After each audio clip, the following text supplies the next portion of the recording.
The Wisconsin State Senate passed a $133 million plan to address PFAS contamination. PFAS are forever chemicals that do not break down in the environment. Officials sent the bills to Governor Tony Evers today for his approval.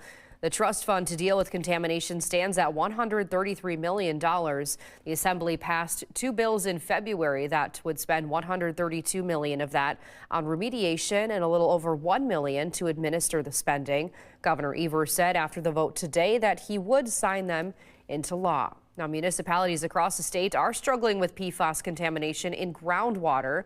That includes Marinette, Peshtigo, Wausau, Green Bay, and here in Madison.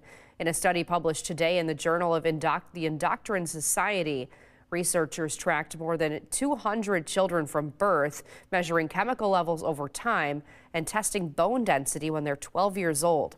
Kids found with higher levels of certain PFAS tended to have lower bone strength in their early teens. Researchers did stress more studies are needed.